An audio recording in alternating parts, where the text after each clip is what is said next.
இன்னைக்கு எபிசோட்கான second promo பார்த்துருப்பீங்க. ஆக்சுவலா எஃப்ஜேவை பார்த்தா எனக்கு மட்டும் தான் கடுப்பா இருக்கா இல்ல உங்களுக்கும் கடுப்பா இருக்கா? ஃபர்ஸ்ட் ஆஃப் ஆல் அதை கமெண்ட்ல மென்ஷன் பண்ணுங்க. ஏன்னு தெரியலங்க, இந்த ஆதிரை ஃபேஸ், எஃப்ஜே ஃபேஸ், இந்த குறிப்பிட்ட மூஞ்சிங்களை பார்த்தாலே கடுப்பா இருக்கு. ஒருத்தனை பார்த்தாலே எப்படி அடிக்கணும்னு தோணுன்னு சொல்லுவாங்க பார்த்தீங்களா?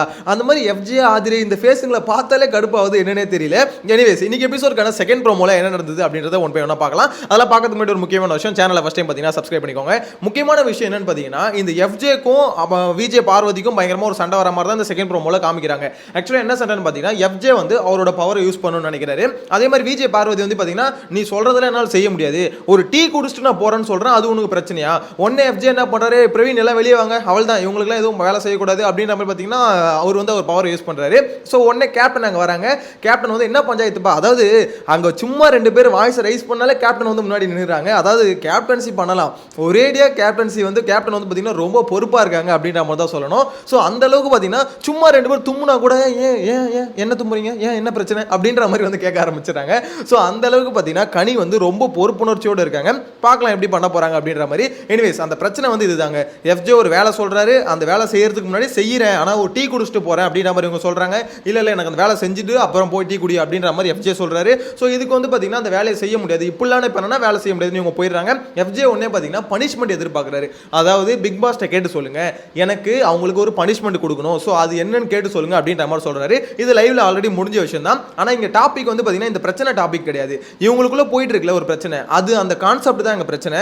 என்னன்னு பாத்தீங்கன்னா, விஜே பார்வதியை பொறுத்த வரைக்கும் நீ சொல்ற எல்லாத்தையும் செய்ய முடியாதுன்றாங்க. அதே மாதிரி தான் வியானா என்ன சொல்றாங்க, நீ ஆட்டிடியூட் காமிக்கிறேன் அப்படின்ற மாதிரி சொல்றாங்க. அது உண்மையான கேட்டா உண்மைதான். ஒரு பக்கம் ஆதிரை, ஒரு பக்கம் எஃப்ஜே, ரெண்டு பேரும் சேர்ந்துக்கிட்டு பயங்கரமான ஆட்டிடியூட் வந்து காமிச்சிட்டு இருக்காங்க. அதாவது ஆட்டிடியூட்னா எப்படி சொல்றேன்னா, எப்படி சொல்றது, ஒரு மாதிரி மூஞ்சி ஒரு மாதிரி வச்சுட்டு அதை பண்ணு, இது பண்ணு அப்படின்ற மாதிரி அடுத்தடுத்து வேலை எடுக்குவாங்க பார்த்தீங்களா, அதுதான் பண்ணிட்டு இருக்காங்க. அது தப்பா ரைட்டான்னு கேட்டிங்கன்னா, அவங்கள பொறுத்த வரைக்கும் வேலை வாங்கணும், ஆனால் ஆட்டிடியூட் காமிச்சு வேலை வாங்கக்கூடாது. ஸோ இந்த பக்கம் இருக்கவங்க ரிஃப்யூஸ் பண்ணலாம், அதுதான் பிக் பாஸ் கொடுத்த அந்த டாஸ்கே. ஸோ இதுக்காக தான் இந்த கான்செப்டே உருவாக்கியிருக்காங்க. நீ வேலை வாங்கணும், அவன் வேலை செய்ய முடியாத சொல்லணும், ஸோ உங்கள் ரெண்டு பேருக்குள்ள பிரச்சனை வரணும், அடிச்சுக்கிட்டு சாகணும், அது கண்டென்ட்டாக மாறணும், இதுதான்டா எங்க டாபிக் அப்படின்ற மாதிரி தான் அவங்க பிளான் பண்ணிருக்காங்க. ஸோ அந்த பிளான் கரெக்டாக எக்ஸிக்யூட் ஆகிட்டு தான் இருக்கு. ஆனால் பிக் பாஸ் நம்ம கேட்குற கேள்வி என்னன்னா, பிக் பாஸ் டாஸ்க் வைப்பீங்களா மாட்டீங்களா? எனக்கு ஒன்றுமே புரியலையே. ஏன் டாஸ்க் ஒன்றும் ஆரம்பிக்காம இதெல்லாம் ஒரு மேட்டர்னு சொல்லிட்டு இதை ப்ரொமோவாக ரிலீஸ் பண்ணுறீங்க?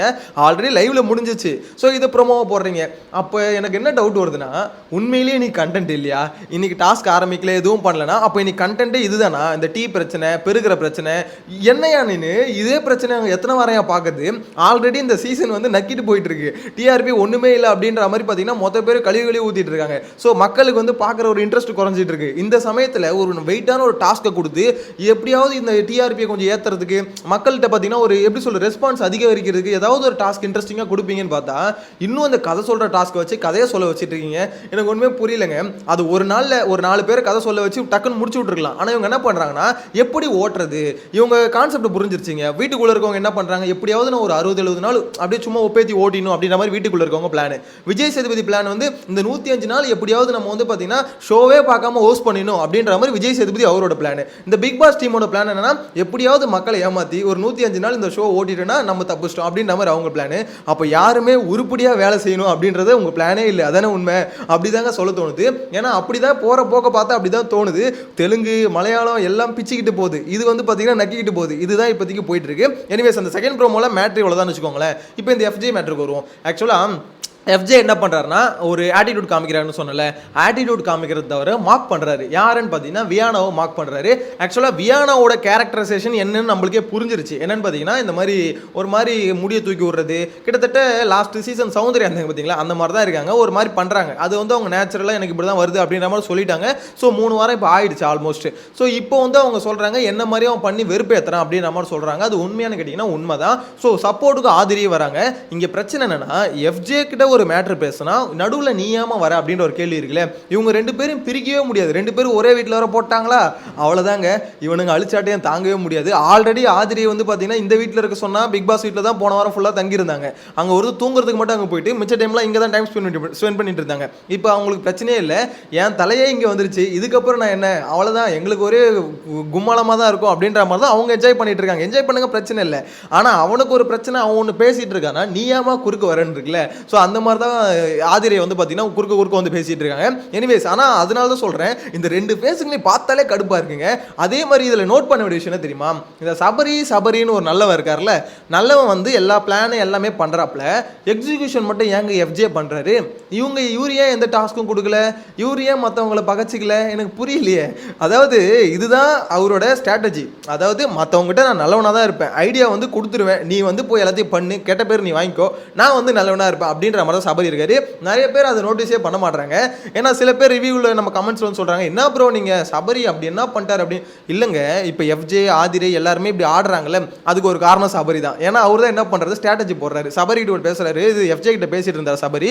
என்ன தெரியுமா சொன்னார், இந்த மாதிரி எஃப்ஜே நம்ம பிளான் பண்ண மாதிரி இவனுங்களாம் ஒத்துக்க மாட்டானுங்க போல இருக்கு. இந்த ரம்யா, அதுக்கடுத்து இந்த சுபிக்ஷா, இவங்கெல்லாம் வந்து நம்மளுக்கு எதிராக பேசுகிற மாதிரியே எனக்கு தோணுதுடா. ஏதோ ஒன்று நடந்திருக்குடா நைட்டு இவனுங்களாம் ஏதோ டிஸ்கஷன் போயிருக்கு, திவாகரும் எனக்கு எதிராக பேசுகிற மாதிரி இருக்கு. ஸோ நான் சொல்கிறது எவனும் கேட்க மாட்டானுங்கடா அப்படின்ற மாதிரி சபரி வந்து புலம்புனாரு. ஸோ அதை பார்க்கும்போது என்ன தெரியுதுன்னா, அவரோட கான்செப்ட் வந்து எல்லாரையும் நம்ம சொல்கிறத கேட்க வைக்கணும் அப்படின்ற மாதிரி தான் ஒரு இதில் வந்தாப்புல. ஆனால் அவர் சொல்கிறது இங்கே கேட்குற மாதிரி இல்லை. எனக்கு ஒப்பீனியன் இருக்குன்னு சொல்லிட்டு ஒவ்வொருத்தரும் கொஞ்சம் மாற்று கருத்து வைக்கிறாங்க. எஃப்ஜே கிட்ட வந்து இப்போ அவர் சொன்னதுனால எஃப்ஜே என்ன சொல்ல, விடு பார்த்துக்கலாம், நம்ம பார்த்துக்கலாம் அப்படின்ற மாதிரி அவர் ஒரு விஷயத்த சொல்கிறாரு. ஸோ அதனால் எஃப்ஜே வந்து பார்த்தீங்கன்னா சபரி கிட்ட ஐடியாஸ் கேட்டு நம்ம எப்படிலாம் பண்ணோம், நம்ம வந்து சும்மா இருக்கக்கூடாது, நம்ம வேலை வாங்கணும் அப்படின்ற மாதிரி சபரி ஏற்றி விட்டார்ல. அதனால் இவர் வந்து இங்கே ஆடிட்டு இருக்காரு. எனக்கு தெரிஞ்ச வீக்கெண்ட் ஆனால் எஃப்ஜே சபரி அடி வாங்க மாட்டார், நீங்கள் தான் அடி வாங்குவீங்க. அவர் வந்து ஒன்லி கீ மட்டும் தான் கொடுப்பாரு, ஆடுறது நீ தானே, நீ தான் வாங்கணும் அப்படின்ற மாதிரி இருக்கு. ஆனால் எஃப்ஜேக்கு அந்த பிரச்சனை இல்லைன்னு நினைக்கிறேங்க. ஏன்னா பயங்கரமாக முட்டு கொடுக்குறாங்க பிக் பாஸ் டீமும் சரி, விஜய் சேதுபதியும் சரி. எஃப்ஜேன்ற ஒருத்தனை அவன் என்ன பண்ணாலும் சரி, அவன் மார்க் பண்ணாலும் சரி, அவன் ஆட்டிடியூட் காமிச்சாலும் சரி, அவனை கொஸ்டினே பண்ணுறதில்ல. அது ஒரு பிரச்சனையாகவே தெரியல, எனக்கு புரியவே இல்லை. மார்க் பண்ணுறதுலாம் எவ்வளோ பெரிய பிரச்சனையாக ஒவ்வொரு சீசன்லையும் பேசிட்டு இருந்தானுங்க. ஆனால் இங்கே எஃப்ஜே பண்ணுறது அட்லீஸ்ட் எழுப்பிட்டே நீ பண்ணுறது தப்புடா அப்படின்னாவும் சொல்லலாம்ல, இல்லை இந்த மாதிரி பண்ணாதராவும் சொல்லலாம்ல. ஒன்றுமே இல்லை. அவன் எஃப்ஜேன்ற டாப்பிக்கே வரமாட்டுது. ஒன்லி பார்த்தீங்கன்னா வாயில் மியூசிக் போடுறியா, அதை மட்டும் எந்திரிச்சு பண்ணு, மற்றபடி உன்னை வந்து சொல்கிறது உன்னை டிஃபேம் பண்ணுறதுக்கோ உன்னை கொஸ்டின் பண்ணுறதுக்கோ இங்கே நாங்கள் வரல. நீ வந்து பார்த்தீங்கன்னா ராஜா வீட்டு கண்டுக்குட்டி மாதிரி என்ன வேணா பண்ணிட்டு பார்த்துக்கலாம் அப்படின்ற ஒரு ஆட்டிடியூட் இருக்குது. என்னன்னு தெரியல. எஃப்ஜே ஒரு வேளை ஏற்றி விட்டு ஏதாவது கண்டென்ட் வரும்னு எதிர்பார்க்குறாங்களா, இல்லை அவனை வந்து அடிக்கக்கூடாதுன்னு ஏதாவது ரெஸ்ட்ரிக்ஷன் ஏதாவது வச்சிருக்காங்களா பிக் பாஸ் டீமுக்கும் சரி, விஜய் சேதுபதிக்கிட்டையும் சரி? ஒன்றுமே புரியலங்க. டச்சே பண்ண மாட்டாங்க. அதனால தான் நிறைய பேர் ஆடியன்ஸ் என்ன கொந்தளிக்கிறாங்க, ஏன் எஃப்ஜே யாரும் கேள்வி கேட்க மாட்டாங்க அப்படின்ற ஒரு கேள்வி வரதுக்கு காரணம் விஜய் டீமும் பிக் பாஸ் டீமும் பண்ணுறதும் அதுவும் ஒரு காரணம்னு வச்சுக்கோங்களேன். எனிவேஸ், இப்போ இந்த கான்செப்ட் இப்படி போயிட்டு இருக்குல்ல, அதாவது டீக்கு பிரச்சனை, பெருக்கிறதுக்கு பிரச்சனை அப்படின்னு போயிட்டு இருக்குல்ல, இது வந்து ரொம்ப நாள் தாங்காது அப்படின்ற மாதிரி தோணுது. யோசிச்சு பாருங்க பார்க்குறவங்களுக்கு, என்னடா இதே தான் அவங்க வேலை சொல்லுவாங்க, வேலை செய்ய மாட்டாங்க, வேலை சொல்லுவாங்க, வேலை செய்ய மாட்டாங்க, இதே மாதிரி போயிட்டு இருந்தா அது எப்படி? ஏதாவது கொஞ்சம் இன்ட்ரெஸ்டிங்காக வேற ஏதாவது, அதாவது நீ சண்டை போடு, ஆனால் புதுசாக தான் சண்டை போடுன்னு இருக்கும்ல, அதே மாதிரி தான் இருக்குது. அதே பார்வதி அதே சண்டை, அதே எஃப்ஜே அதே சண்டை அப்படின்ற ஒரு விஷயம் வந்து திருப்பி போயிட்டு இருந்தா நம்மளுக்கு, எனக்கு தெரிஞ்சு எங்கேஜிங்காக இருக்கும் அப்படின்ற மாதிரி எனக்கு பர்சனலாக தோணல. நம்மளுக்கே எப்படி தோணுதுன்னா, பிக் பாஸ் டீமில் இருக்கவங்களுக்கு இது தோணுமா தோணாதா அப்படின்ற ஒரு கேள்வி தான் இருக்குது. என்னை பொறுத்த வரைக்கும் இந்த செகண்ட் ப்ரோமோ பார்த்தா இது லைவ்ல முடிஞ்ச விஷயம் தான். அதனால தான் இப்போ டீட்டெயில் சொல்லிட்டு இருக்கேன். இது வந்து பார்த்தீங்கன்னா ஒரு சப்ப மேட்ரு. அதுக்கப்புறம் 2 பேர் ஷார்ட் அவுட் ஆகிட்டாங்க மீன்ஸ் அப்படியே பேசிக்கிட்டே இருந்தாங்க ரொம்ப நேரம். கனியும் வந்து இங்கேருந்து பேசுறது அங்கே பேசுறது, அவங்களுக்கு எஃப்ஜேக்கு சப்போர்ட் பண்ணணும்னு இருக்குது. அதே சமயத்தில் நம்ம இப்படி பேசுகிற நம்ம பிடிச்சி அடிச்சிருவானுங்கன்னு இருக்குது. அவங்க கேப்டன்சிக்கு பாதுகாக்கிறதுக்கு கனி என்னென்ன பண்ணுறாங்களோ எல்லாமே பண்ணிக்கிட்டு இருக்காங்க. ஆனால் ரொம்ப நாள் இது தாங்காதுன்னு தோணுது. ஏன்னா கனியோட கேப்டன்சி வந்து பார்த்தீங்கன்னா இப்படி சொல்கிறது, இப்போ வந்து ஊசலாடிட்டு இருக்கு. நம்ம மனசாட்சிப்படி நடந்தோம்னா நம்ம அன்புக்கு அங்கே சப்போர்ட் பண்ணோம். ஆனால் இப்போ வந்து அப்படி சப்போர்ட் பண்ணால் நம்மளை போட்டு பொழந்துருவானுங்க அப்படின்ற ஒரு பயத்தில் கனி வந்து பார்த்தீங்கன்னா தள்ளாடிக்கிட்டு இருக்காங்கன்னு தோணுது. பார்க்கலாம் எவ்வளோ நாள் போகுது அப்படின்றத வெயிட் பண்ணி தான் பார்க்கணும். உங்களோட கருத்தை மறக்காம கமெண்ட்ல மென்ஷன் பண்ணுங்க. இந்த செகண்ட் ப்ரோமோ பார்க்கும்போது எஃப்ஜே அப்புறம் பார்வதி சண்டை வருதுல, இது யார் மேல தப்பு இருக்குன்னு நீங்க பார்க்கவே பார்க்காதீங்க. அது வேஸ்ட். இவன் மேல தப்பு அவன் மேல தப்புன்னு பார்த்தீங்கன்னா அது வேஸ்ட்.